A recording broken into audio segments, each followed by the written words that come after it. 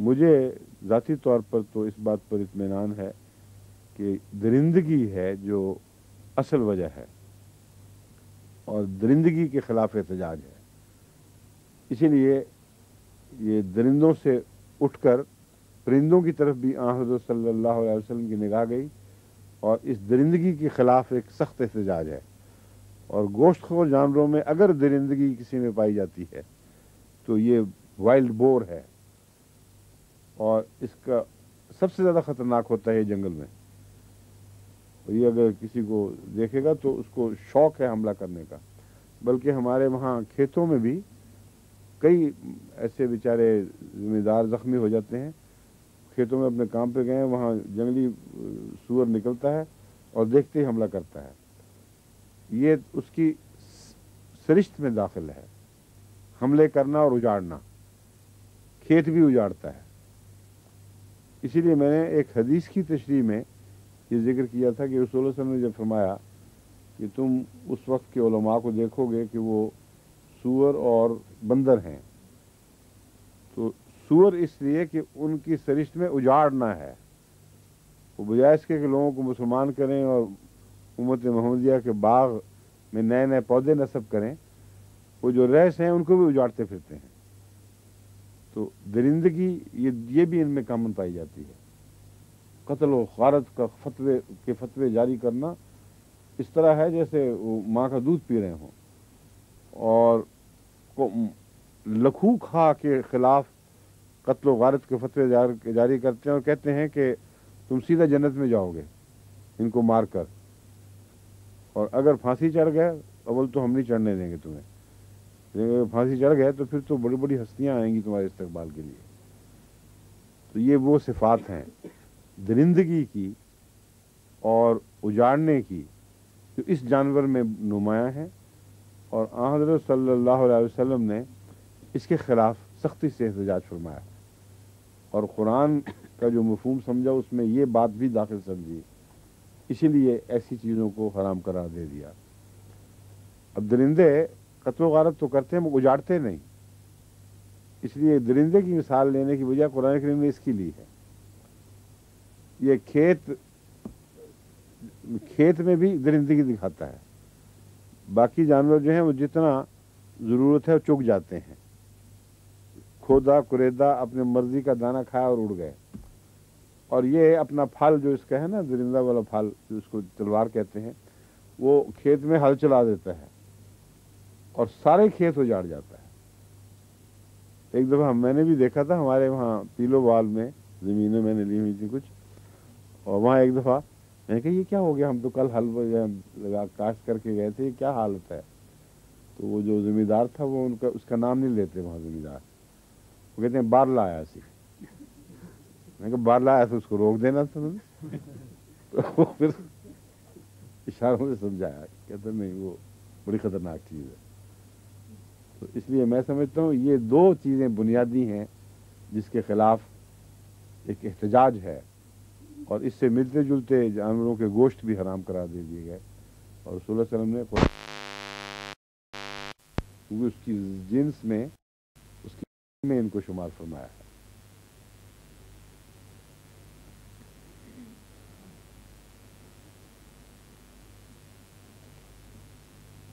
ولا یزکیہم، اور ان کو پاک نہیں فرمائے گا۔ سوال یہ ہے کہ وہاں پاک نہیں فرمانے کا کیا مضمون ہے؟ قیامت کے دن ان کو دیکھے گا بھی نہیں، ان کو پاک نہیں کرے گا۔ ایک ترجمہ لوگ اس کا کرتے ہیں پاک نہیں ٹھہرائے گا، مگر جس کا اتنا شدت سے بیان ہو چکا ہو کہ اللہ نظر بھی نہیں ڈالے گا، اس کو پاک ٹھہرانا تو پھر ایک بہت دور کی بات ہے جس کا کوئی تعلق دکھائی نہیں دیتا۔ اس لیے معلوم یہ ہوتا ہے کہ یہ لوگ وہ ہیں جو جہنم میں تو ڈالے جاتے ہیں پاک کرنے کی خاطر، اور یہ سب سے بعد میں وہ آخری جنس جو نکلے گی وہاں سے وہ ان میں شامل ہیں، کیونکہ تزکیہ جو جہنم کی صفت ہے، ایک جہنم صرف انتقام نہیں ہے بلکہ ایک پاک کرنے کی مشین ہے، اور ان کو جہنم میں ڈالا جائے گا مگر یہ اس میں بھی پاک نہیں ہوں گے جلدی۔ تو لا یزکیہم کوئی مستقل مضمون نہیں ہے، بلکہ ابتدائی وہاں جو ان کے ساتھ سلوک ہے میں یہ سمجھتا ہوں اس کی طرف اشارہ ہے کہ جس کو خدا دیکھے گا نہیں اول تو وہی پاکی سے محروم ہو گیا، جس سے نظر ایک طرف کر لی جائے وہ ان برکتوں سے محروم ہو جاتا ہے جو نظر کی برکتیں ہیں۔ ایک یہ تعلق ہے یزکیہم کا۔ دوسرے، جہنم میں یہ سب سے بعد تک رہنے والے لوگ ہوں گے جو جب آخر خدا نے ختم کرنی ہے اس وقت نکلیں گے۔ اس لیے بہت خطرناک جرم ہے کہ خدا تعالیٰ کے کلام کے بعض حصوں کو اپنی منفعت کی خاطر لوگوں سے چھپا لینا۔ اولئک الذین اشتروا الضلالۃ بالہدیٰ، یہ وہی لوگ ہیں، یہی وہ لوگ ہیں جنہوں نے گمراہی کو ہدایت کے بدلے خرید لیا۔ یعنی ہدایت بیچ کر گمراہی لے لی، والعذاب بالمغفرہ، اور بخشش کے بدلے عذاب مول لے لیا، فما اصبرہم علی النار، بس کیا ہی صبر کرنے والے ہیں آگ پر۔ آگ پر صبر کرنے سے بھی پتہ چلتا ہے کہ لمبا سلسلہ ہے کوئی۔ ما اصبرہ کا محاورہ ہے عربی میں ما افلہ، جس کا مطلب ہے داد دیتے ہیں یا پھٹکار ڈالتے ہیں کہ واہ واہ کیا بات ہے اس کی، اس نے تو کمال کر دیا۔ تو یہ کہتے ہیں صبر بھی، واہ بھی، ایسا صبر ایسا صبر کرنے والے لوگ ہیں کہ ان کو آگ میں بہت لمبا ڈالا جائے گا۔ یہ مضمون ہے اس میں۔ ذالک بأن اللہ نزل الکتاب بالحق، یہ اس لیے یہ بات ہے حق کہ اللہ تعالیٰ نے کتاب کو حق کے ساتھ اتارا ہے۔ یعنی کوئی ایسی کتاب کے حق سے اترنے کا مطلب یہ ہے کہ کوئی فضول کوشش نہیں ہے کہ تم مانو یا نہ مانو کو فرق نہیں پڑے گا، بامقصد ہے، اور اگر مقصد کی راہ میں تم حائل ہوگے تو اس کی سزا ضرور دی جائے گی۔ یعنی ایک سنجیدہ خدا تعالیٰ کا کلام ہے، سنجیدہ فعل ہے، ایک بامقصد کا فعل ہے اور سچا فعل ہے، اس لیے اس کی راہ میں مزاحمت کرنے والوں کو لازمت سزا ملے گی۔ وَإِنَّ الَّذِينَ اخْتَلَفُوا فِي الْكِتَابِ، اور یقیناً وہ لوگ اختلفوا فی الکتاب، جنہوں نے کتاب کے بارے میں اختلاف کیا ہے، لفی شقاق بعید، وہ پھٹے ہوئے ہیں، فی بعید، دور کے اختلاف میں ہیں۔ یعنی اس کا مطلب یہ ہے کہ جیسے کہتے ہیں بہت دور کی بات ہے، بہت گھٹیا اور ہٹی ہوئی بات ہے، یا اپنی بیماری میں بہت چیز بڑھ گئی ہو، اس کے لیے بھی کہیں گے بعید کی بات ہے یہ۔ تو یہ کہتے ہیں ان کی جو بیماری ہے پھٹ جانے کی، آپس میں اختلافات کرنے کی، یہ گہری ہو چکی ہے بیماری، اور کوئی آج کل کی بات نہیں ہے بلکہ دور کی بات ہے۔ لیس البر ان تولوا وجوہکم، اچھا ابھی یہ تلاوت ہے۔ اعوذ باللہ من الشیطان الرجیم، بسم اللہ الرحمن الرحیم۔ لیس البر ان تولوا وجوہکم قبل المشرق والمغرب ولكن البر من آمن باللہ والیوم الآخر، من آمن باللہ والیوم الآخر والملائکۃ والکتاب والنبیین وآتى المال على حبه ذوي القربى والیتامى والمساکین وابن السبیل والسائلین وفي الرقاب وأقام الصلاة وآتى الزكاة والموفون بعهدهم إذا عاهدوا والصابرين في البأساء والضراء وحين البأس أولئك الذين صدقوا وأولئك هم المتقون يا أيها الذين آمنوا كتب عليكم القصاص في القتلى الحر بالحر والعبد بالعبد والأنثى بالأنثى فمن عفي له من أخيه شيء فاتباع بالمعروف وأداء إليه بإحسان ذلك تخفيف من ربكم ورحمة فمن اعتدى بعد ذلك فله عذاب أليم وَلَكُمْ فِي الْقِصَاصِ حَيَاةٌ يَا أُولِي الْأَلْبَابِ لَعَلَّكُمْ تَتَّقُونَ كُتِبَ عَلَيْكُمْ إِذَا حَضَرَ أَحَدَكُمُ الْمَوْتُ إِنْ تَرَكَ خَيْرًا الْوَصِيَّةُ لِلْوَالِدَيْنِ وَالْأَقْرَبِينَ بِالْمَعْرُوفِ حَقًّا عَلَى الْمُتَّقِينَ فَمَنْ بَدَّلَهُ بَعْدَمَا سَمِعَهُ فَإِنَّمَا إِثْمُهُ عَلَى الَّذِينَ يُبَدِّلُونَهُ إن اللہ سمیع علیم ومن خاف من موص جنفا او اثما فاصلح بینہم فلا اثم علیہ ان اللہ غفور رحیم۔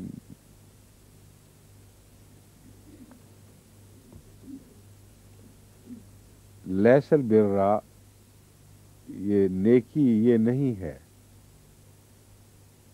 ان تولو کہ تم پھرو، وجوہکم یا پھیر دو اپنے چہروں کو، قبل المشرق والمغرب، مشرق کی طرف یا مغرب کی طرف. یعنی نیکی ہرگز یہ نہیں ہے کہ یا تو مشرق کی طرف منہ کرو یا مغرب کی طرف منہ کرو. ولاکن البر، لیکن نیکی یہ ہے، من آمن باللہ والیوم الآخر، کہ جو اللہ پر ایمان لائے اور یوم آخرت پر ایمان لائے، والملائکۃ، اور فرشتوں پر ایمان لائے، والکتاب، اور کتاب پر ایمان لائے، والنبیین، اور سب نبیوں پر ایمان لائے، وآت المال علی حبہ، اور مال خرچ کرے، مال دے، علی حبہ، اللہ کی محبت کی خاطر، یا اس وقت بھی جب مال بہت پیارا ہوتا ہے، یعنی غربت کے وقت. تو آت المال علی حبہ میں ہی کی ضمیر خدا کی طرف بھی جا سکتی ہے اور مال کی طرف بھی. خدا کی طرف جائے گی تو معنی یہ ہوں گے کہ محض اللہ کی محبت میں مال خرچ کرے اور کوئی اور محرک نہ ہو. اور دوسرا، صرف امارت کے وقت جب کہ زائد مال ہو اس وقت خرچ نہ کرے، بلکہ اعلی حبہ ہی جب مال اپنی تنگی کی وجہ سے محبوب ہو جاتا ہے اور سخت مالی مشکلات میں بھی انسان مبتلا ہوتا ہے، اس وقت بھی وہ خرچ کرے. کن پر خرچ کرے؟ ذوی القربا، جو قریبی ہیں، رشتوں میں نسبتاً قریب تر، والیتامہ، اور یتیموں پر، والمساکین، اور مسکینوں پر، وابن السبیل، اور مسافروں پر، والسائلین، اور سوال کرنے والوں پر، وفی الرقاب، اور وہ جو کسی قسم کی غلامی کی زنجیروں میں جکڑے ہوئے ہیں. یعنی اس میں وہ غلام مراد نہیں ہے صرف جو باقاعدہ کسی کے غلام ہوتے ہیں، بلکہ بعض دفعہ بعض لوگ سود کی زنجیروں میں جکڑے ہوئے ہوتے ہیں. مثلا ہمارے سندھ میں جو تھرپارکر کا علاقہ ہے، وہاں بڑی بھاری تعداد میں ہندو ساہوکاروں نے لوگوں کو اپنا مستقل غلام بنا رکھا ہے، کیونکہ ان کی زمینوں کی جتنی قیمتیں ہیں ان سے بہت زیادہ وہ ان کے سود کے دیندار بن چکے ہیں، اور بھاری شرح پر سود دیا جاتا ہے جو اتنی خوفناک ہے کہ باہر کی دنیا میں تصور بھی نہیں ہو سکتا. اور پھر کئی کی ساتھ شرطیں لگائی ہوئی ہیں کہ جب اس کو کہتے ہیں پٹائی کہتے ہیں اس کو، کہ اکھیڑیں گے جو ہم اپنی دیگچی روپے دولت کی تو اس کے الگ پیسے لیں گے، اس کو دفن کرنا ہے، اس پہ بھی خرچ ہوگا. تو وہ سود کے علاوہ ہے. اور 25% سود وہ مہینوں کے حساب سے لیتے ہیں، بعض دفعہ ان سے، بعض دفعہ فصلوں کے حساب سے لیتے ہیں. یعنی 6 مہینے میں 25% اگر ہو، اگر مہینے کے حساب سے نہ بھی ہو، مہینے کے حساب سے لیتے ہیں. جب فوری تھوڑی ضرورت پڑتی ہے رشتے کو، شادی بیاہ کے وقت، تو کہتے ہیں اچھا جی 1 مہینے کی ضرورت ہے، فصل آنے والی ہے، 25% ہی دے جاؤ. اور پھر کاٹ کے دیتے ہیں، یعنی 100 دے کر بعد میں 125 نہیں دیتے بلکہ 75 دیتے ہیں. اور اس کے بعد پھر اس پر 100 والا سود چلتا ہے. یہ سب وہ لوگ ہیں جو جن کی گردنیں پھنسی ہوئی ہیں. اور ہم نے وقف جدید کے ذریعے ایک دفعہ ان کی گردنیں آزاد کرنے کا پروگرام بنایا تھا، جو اللہ کے فضل سے بہت کامیاب رہا. اور بڑی تعداد میں ان کو ہم نے وقت پہ بیج دیے سود سے بچانے کی خاطر، اور جو فصلیں ان کی ہوئیں وہ ساری ان کو دینے کی بجائے ان کو سود ان کا جتنا مقرر تھا وہ اتروا کے باقی اپنے گھر میں رکھنے کے لیے بھی ان کے دانے بچنے شروع ہو گئے. اور بہت سے ایسے فوائد ہوئے تھے اللہ کے فضل سے. مجھے یاد ہے جب تک میں وہاں ان لوگوں میں اس طرح کام کرتا رہا ہوں، کافی تعداد میں لوگوں کی گردنیں آزاد ہوئی تھیں۔ آج کل ہندوستان میں یہی کام ہو رہا ہے۔ ہندوستان میں راجپوتانے کی طرف اور بعض دوسرے علاقوں میں اسی طرح سودوں میں جکڑے ہوئے، بلکہ پنجاب میں بھی ہیں، یو پی میں بھی ہیں۔ ہندو خود جو غریب ہندو ہیں وہ ہندوؤں کے سود میں اس طرح جکڑے ہوئے ہیں کہ ایک احمدی ہوا خاندان، تو اس سے پتہ لگی ہمیں کہانی۔ انہوں نے کہا کہ ہماری ساری آمد 100% مالک کی ہے اور ہم مجبور ہیں اس کے کھیتوں پہ کام کرنے کے لیے، اس کے دکانوں پہ، اس کے دوسرے کاروبار میں کام کرنے پر، کیونکہ وہ کہتا ہے کہ تم نے میرے پیسے جب تک نہیں دو گے میں تمہیں چھوڑوں گا نہیں، اور وہاں وہ پیسے تھوڑے دیتا ہے، مارکیٹ کا ریٹ نہیں ہے۔ اس لیے ناممکن ہو گیا ہے ساری زندگی اس کا، اس کے بیچوں کا، اس کے بچوں کا کبھی آزاد ہونا۔ تو قرآن کریم نے جہاں یہ جو باتیں بیان کی ہیں، پھر رقاب، ان کا پرانے زمانے سے تعلق نہیں، آج کل بھی ہے، اور مومن کا فرض ہے کہ تلاش کرے ایسے لوگوں کو اور ان کی آزادی کے لیے کوشش کرے۔ اب میں نے ہندوستان کو، جماعت کو ہدایت کی ہے کہ حسب توفیق باقاعدہ منصوبہ بنا کے مجھے بتائیں کہ کتنی تعداد ہے ان مظلوموں کی، جو ویسے تو شاید لاکھوں کروڑ بھی ہوں، شاید یا کروڑوں بھی ہو سکتے ہیں، مگر ہم نے تو ایک کنارے سے کام شروع کرنا ہے، باقی کنارہ اللہ تعالیٰ توفیق دے گا تو وہ وہاں تک بھی پہنچ جائیں گے۔ مگر منصوبہ بنا رہے ہیں کہ ان کو آزاد کرانے کے لیے ان کی طرف سے ہم ان کے پیسے دیں اور یہ پھر کما کے واپس کریں۔ یہ جو بات ہے وہ اس لیے ضروری ہے کہ یہ پھر آگے لوگوں کو آزاد کرانے کا موجب بنیں گے۔ جو رقم واپس کریں گے اس سے دوسرے آزاد ہوں گے، اور اس ثواب میں یہ خود بھی شامل ہوں گے، اور اس میں بشاشت ان میں پیدا ہوگی کہ ہم نے صرف احسان لیا ہی نہیں، احسان کرنے والوں میں بھی ہو گئے ہیں۔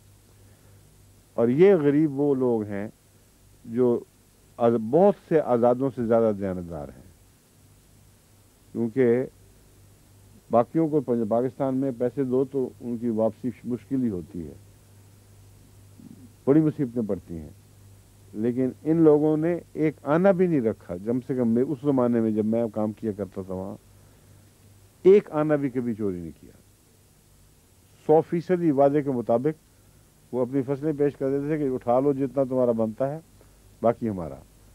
تو قرض ہم خود سہولت دیں تو الگ بات ہے، وہ ضرور واپس کرتے تھے۔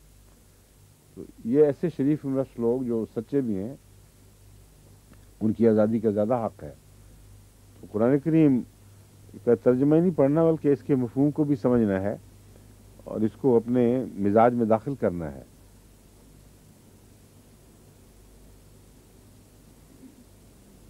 بس سائلین و پھر رقاب،